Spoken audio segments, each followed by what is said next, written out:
My mother told me not to come for Christmas, claiming I would embarrass them in front of my sister's upper-class boyfriend. My sister called me a nobody. I decided to show up anyway. They never expected their guest of honor was my new employee. This is where the story truly begins, and you won't want to miss what happens. Make sure you're subscribed to see it through to the end. Before we dive in, drop a comment and let me know where you're listening from and what time it is for you right now. I'd love to know who's part of our community. The call came through on a Tuesday evening, the kind of gray, relentless twilight that seeps into your bones and refuses to leave. I was sitting on the floor of my apartment in Manhattan, surrounded by blueprints for the new Tokyo Opera House, trying to ignore the fact that I hadn't slept properly in 3 days. My name is Alexis, and at 32 I founded Aura, an architectural firm that specializes in what critics call silent luxury. My work is everywhere: boutique hotels in Zurich, private museums in Kyoto, estates in the Hamptons, but my name is nowhere. I keep it that way. Anonymity is the only true luxury left. My phone buzzed on the drafting table. A FaceTime request from the Glass estate. That was my internal name for it. To the rest of the world, and certainly to my family, it was just the house. A sprawling, glass-walled masterpiece in upstate New York that I had designed, funded, and built 5 years ago, I answered, bracing myself. The screen filled with the familiar, perfectly lit living room. My mother, Susan, was holding the phone, her face flushed with excitement. Behind her, my younger sister Chloe was adjusting a garland on the mantelpiece, checking her reflection in the mirror every 4 seconds. "Hi, Alexis," my mother said, her voice bright but tight, the way it always got when she was about to deliver bad news wrapped in a compliment. "We were just talking about Christmas." I rubbed my temples. "I know, Mom. I booked my flight last week. I'll be there on the 24th. There was a pause. A long, heavy silence that felt rehearsed. Chloe stopped adjusting the garland and turned to the camera. Her expression, a mask of pity. "Actually, that's what we need to talk about," Chloe said, stepping closer to the phone. She was 26, beautiful in a loud, demanding way, and currently attempting to launch her career as a lifestyle influencer. "We don't think you should come this year." I blinked, the exhaustion in my head momentarily replaced by confusion. "What do you mean?" "It's just—" "Nicholas is coming," my mother interjected quickly. "Chloe's new boyfriend. He's very important, Alexis. Head of global operations for some massive conglomerate. He's used to a certain vibrancy." "Vibrancy?" I repeated the word, tasting like ash. "Yes," Chloe said, her voice hardening. "Look, Alexis, I love you, but you're just so plain. You wear those gray clothes. You sit in the corner and sketch, you barely talk. You bring down the room. Nicholas is all about image. He's high status. If you're there moping around in your turtlenecks, it's going to ruin the aesthetic. We need this to be perfect. We need to look like we belong in his world." I sat there staring at the screen. My family was sitting in a house that cost $4 million. A house with heated floors, smart glass that adjusted to the sunlight, and a kitchen imported from Italy. They were sitting there telling me I didn't fit the aesthetic of the life I had literally built for them. "So let me get this straight," I said, my voice dangerously calm. "You want me to stay away from my own family on Christmas because I'm not stylish enough for your boyfriend?" "It's not just style, Alexis," my mother sighed as if I were a stubborn child. "It's energy. You're just heavy. And Nicholas hates dull people. We can do a late Christmas in January. Just us, when the pressure is off." The call ended a minute later. They didn't even wait for me to agree. They just assumed I would comply the same way I had complied for a decade. I sat in the silence of my apartment looking at the dark screen. The rejection wasn't hot or fiery. It was cold. It was precise. They hadn't just uninvited me. They had erased me. They wanted the house, the money, the lifestyle, but they didn't want the architect. I stood up and walked to the window, looking out at the city lights. For years, I had told myself that I was helping them, that paying their bills was a way of showing love, that letting them live in the Glass estate was my duty as the successful daughter. But tonight, the truth hit me with the force of a wrecking ball. I wasn't their benefactor. I was their servant. And they had just fired me for the holiday because I didn't look good enough in the uniform. I didn't cry. I didn't throw my phone. I walked back to my desk, opened my laptop, and logged into my banking app. It was time to look at the numbers. It was time to stop being the architect of their comfort and start designing their reality check. I pulled up my personal banking history, the blue light of the screen illuminating the dark room. It was a long digital scroll of submission. $12,000 transferred on the first of every month to my mother's account for household management. $4,500 a month for the landscaping crew at the estate. $6,000 last week for Chloe's branding trip to Tulum. The mortgage payments on the glass estate totaling nearly $900,000 over the last 5 years. I stared at the numbers, and for the first time I didn't see generosity. I saw a receipt. There is a specific kind of psychology that traps the black sheep of a family. A transactional trap that is almost impossible to escape until you see the bars. For years I told myself I was supporting them because I was the strong one, the successful one. But that was a lie. I wasn't paying them because I loved them. I was paying them because I thought it was the cost of admission. I believed that if I paid enough, if I built them a big enough house, if I solved enough of their problems, eventually they would have to let me sit at the table. I was paying a tax on my own existence. In their eyes, my money was the only thing that made me palatable. Without it, I was just Alexis, boring, plain, intense Alexis. The money was my apology for not being the sparkling, vibrant daughter they wanted. It was hush money I paid to myself to silence the voice saying they didn't actually like me. But tonight the payment failed. I had paid the tax, I had built the castle, and they had still locked me out of the gate because I didn't fit the aesthetic. I closed the banking tab and opened a new window. I needed to know who I was up against. My mother had said he was the head of global operations for a massive conglomerate. Nicholas. It sounded impressive. It sounded like the kind of title Chloe would drool over. But something about it scratched at the back of my mind. The name. The title. The intensity they described. I logged into Aura's internal secure server. As the founder, I had access to everything, including the freelance consultant logs we used for high-level corporate restructuring. I typed in Nicholas. The search returned one result: Nicholas Vane. I clicked on his profile and the air left my lungs.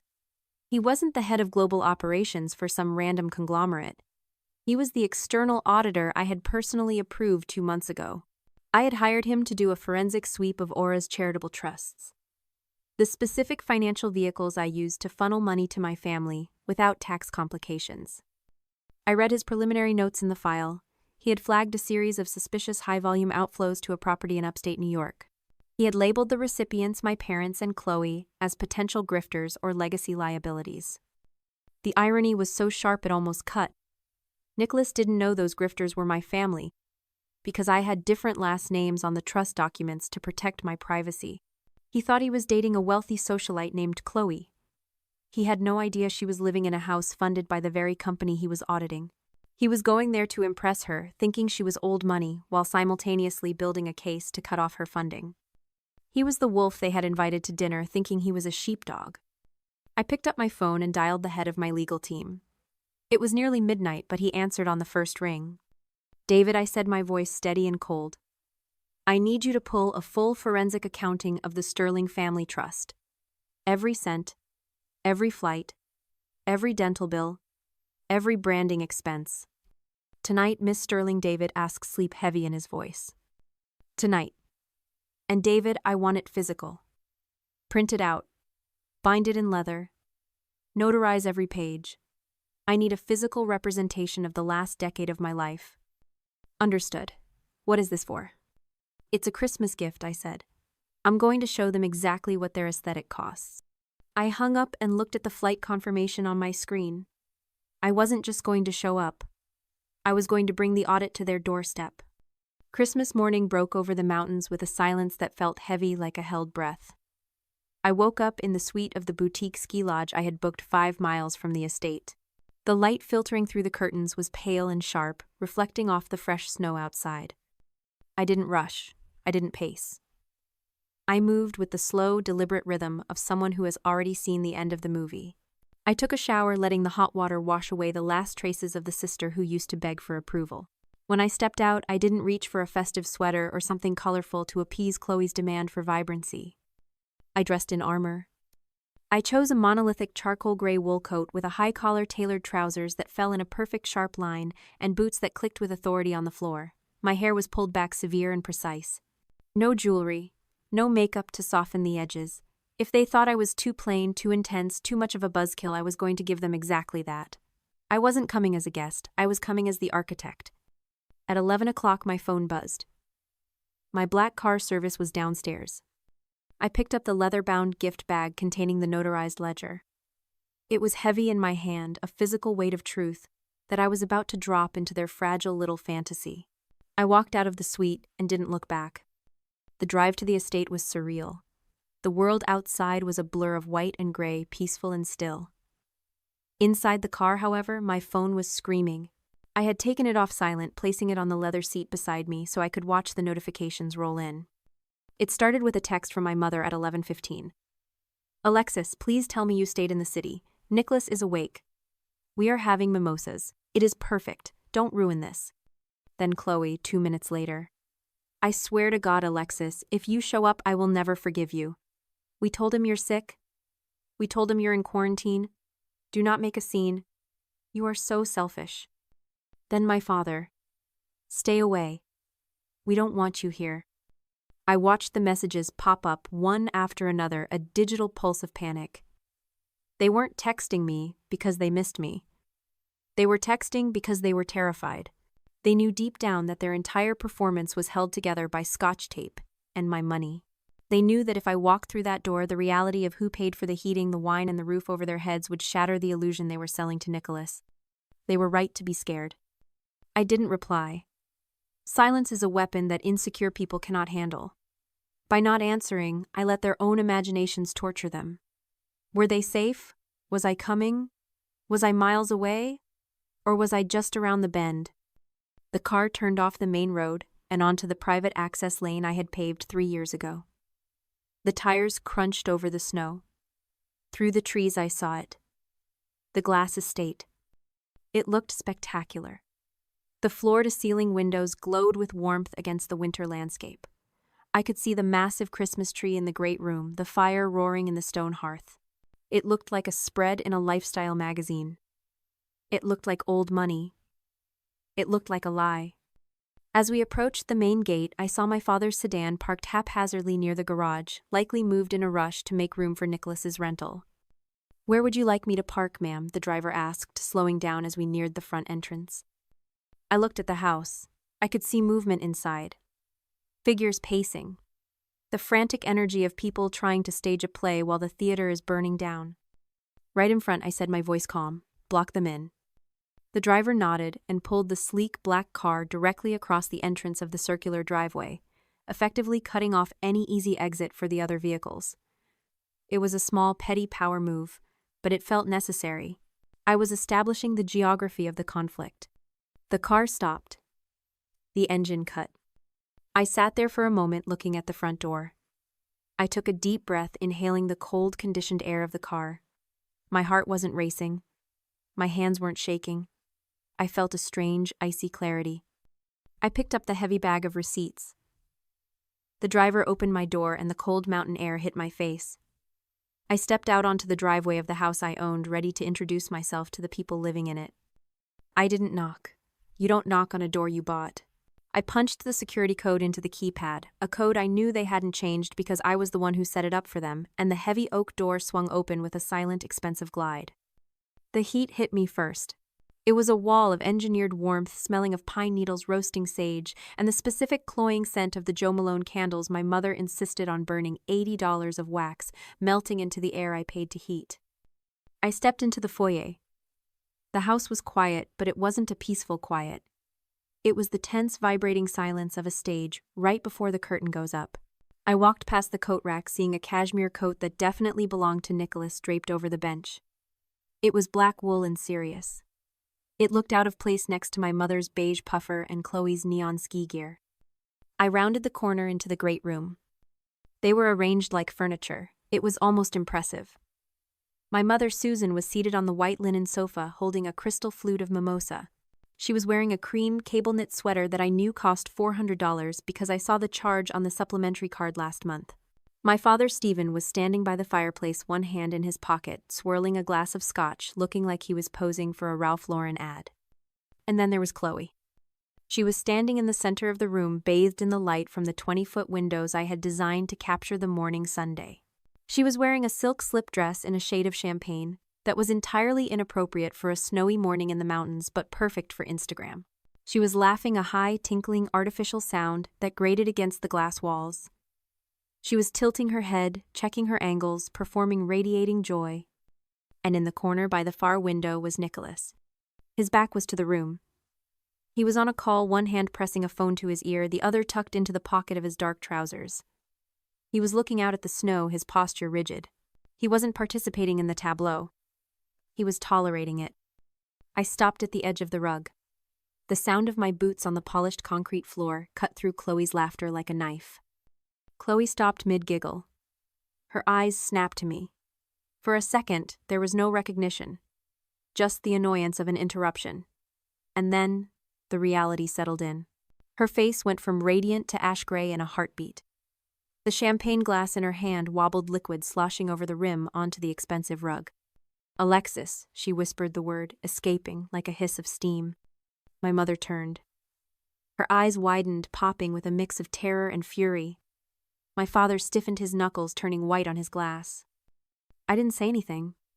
I just stood there, the black monolith in their white room, holding my leather bag. Chloe moved first. She rushed toward me, her silk dress rustling, her heels clicking frantically.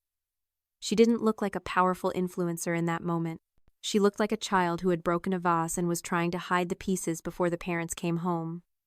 She stopped 2 feet away from me, lowering her voice to a frantic whisper, glancing back at Nicholas to make sure he hadn't turned around. "What are you doing here?" she hissed, her eyes wild. "We told you. You can't be here. He's on a conference call. You have to leave. Now. Before he turns around." I looked at her, really looked at her. And for the first time in my life, the envy I used to feel, the jealousy of her beauty, her charm, her ability to effortlessly command our parents' attention evaporated. There is a specific kind of tragedy to the golden child that you don't see until you stop looking up at them and start looking at them. Chloe wasn't powerful. She was terrified. Her entire identity was a hollow shell, a fragile construct built on the validation of others and the money of a sister she despised. She was loud because she was empty. She needed the vibrancy, the constant noise, the aesthetic perfection, because without it she had nothing. She was a statue made of pyrite, gleaming and golden on the outside, but brittle and cheap at the core. I didn't feel angry at her anymore. I felt a cold, distant pity. She was trapped in a performance she couldn't afford, trying to impress a man who was currently auditing her existence. "I'm just dropping off gifts," I said, my voice level, loud enough to be heard but quiet enough not to disturb Nicholas yet. "We don't want your gifts," my mother snapped, hurrying over to join the blockade. She grabbed my arm, her nails digging into my coat. "You are being selfish. You are ruining everything. Get out. Get in your car and drive away before you embarrass us." "Embarrass you?" I asked. "By existing in the house I built?" "Shh." Chloe waved her hands frantically. "He'll hear you. Stop being so. You. Just go. Please. We'll do Christmas next week. We promise. Just don't let him see you." They were physically blocking my path, trying to wall me off from the living room, acting as human shields to protect their lie. They were so desperate, so pathetic in their panic. "I'm not leaving, Chloe," I said. "I think it's time I met this important man who hates dull people." "No," Chloe grabbed the strap of my bag. "You are not going over there. You are..." At that moment, Nicholas ended his call. He lowered the phone. He turned around. "Sorry about that," he said, his voice deep and professional, cutting through the frantic whispering. "London team, they don't respect the holiday." He walked toward us, his eyes adjusting from the bright snow outside to the interior. He saw the huddle by the door. He saw Chloe pale and shaking. He saw my mother clutching my arm. And then he saw me. He stopped. He didn't smile. He didn't look at Chloe. He froze, his eyes locking onto mine with a look of absolute, uncomprehending shock. The room went dead silent. Chloe let out a small strangled sound, a whimper of impending doom. She stepped in front of me, trying one last time to eclipse the sun with a candle. "Nick, babe." She stammered, her voice high and breaking. This is just my sister. She's leaving. She's just... the help, really. She's going." Nicholas didn't even blink. He looked right over her shoulder, straight at me. He straightened his posture instinctively, buttoning his suit jacket, a reflex of corporate deference. "Miss Sterling," he said. "Boss." The silence that followed wasn't just quiet, it was a vacuum. It sucked the air out of the room, leaving everyone gasping. My mother's hand flew to her throat.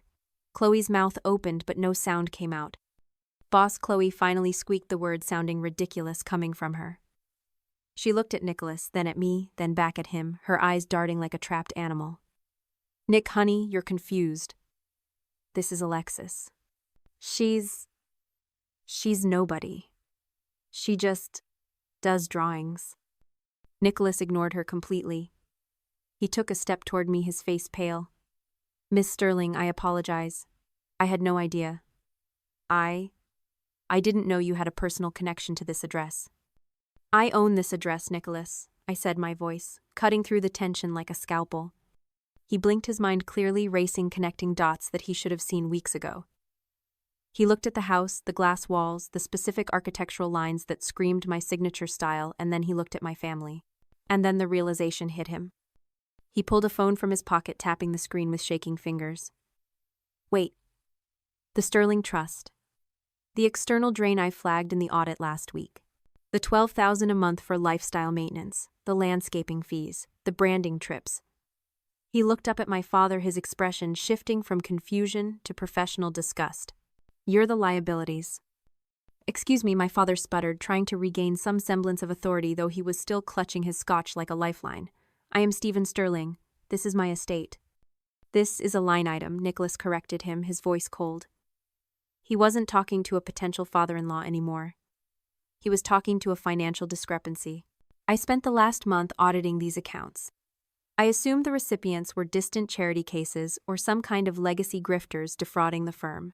I told Miss Sterling we needed to cut the dead weight." He turned to me, horror in his eyes. "I didn't know they were your parents." "They certainly didn't tell you," I said. "They told me you were estranged," Nicholas said, gesturing vaguely at Chloe. "She said her sister was a sad case who needed money. She said this house has been in the family for generations." 5 years, I corrected. "I bought the land 5 years ago. I designed the house. I paid for the construction. I pay the mortgage, the taxes, the heating bill for this room, and the credit card debt for the dress Chloe is wearing." I walked past Nicholas, who stepped aside with the deferential respect of a man who knows exactly who signs his checks. I approached the coffee table where the mimosas sat, sweating condensation onto the wood. I placed the leather bag in the center of the table. "What is this?" my mother whispered. "It's a Christmas gift," I said. "Open it." My father reached out, his hand trembling. He pulled the heavy-bound document from the bag. The cover was embossed with the Aura Architecture logo. He flipped it open.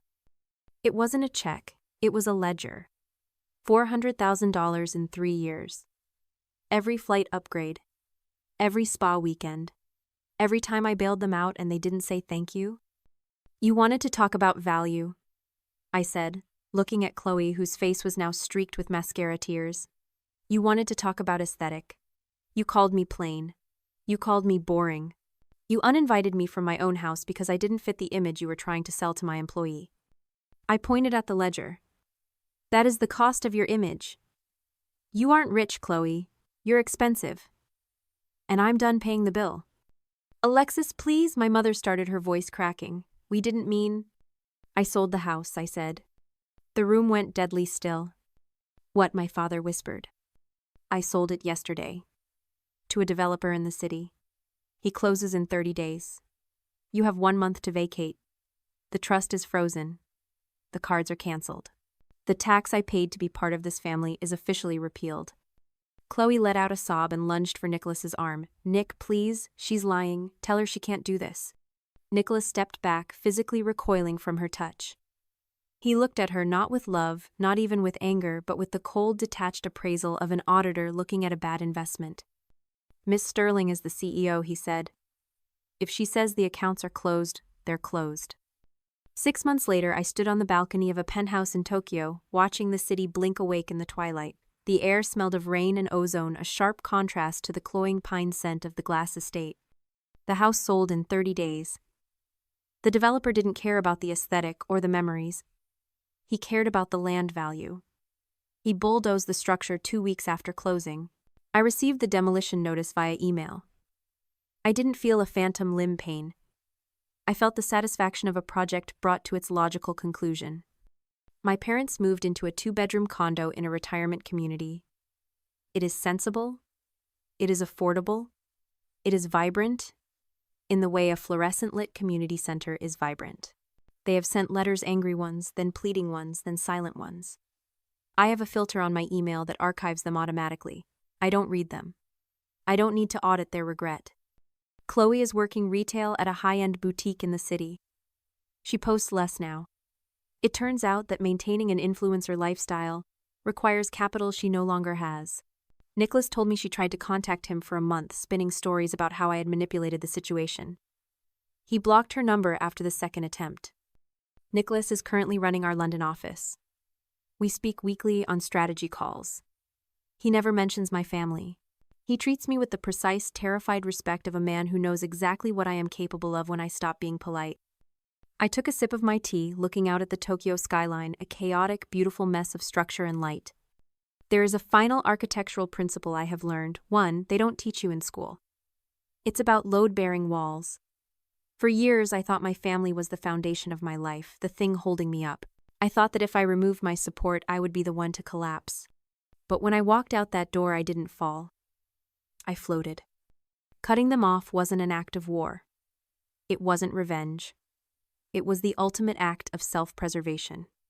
It was the sovereign self reclaiming its territory. I realized that I hadn't lost a family. I had evicted a group of squatters who had been living in my psyche, rent-free. Peace is expensive. It costs you the people who benefit from your silence. It costs you the comfort of the familiar lie. But as I stood there watching the lights of Tokyo, I knew the ledger was finally balanced. I wasn't paying the tax anymore. I was just living. And that is the most vibrant aesthetic of all. Have you ever felt like you were paying a tax just to be tolerated by your own family? Have you ever built a castle for people who wouldn't let you in the front door? Tell me your story in the comments. I read every single one. And if you want to see more stories about reclaiming your worth, make sure you're subscribed.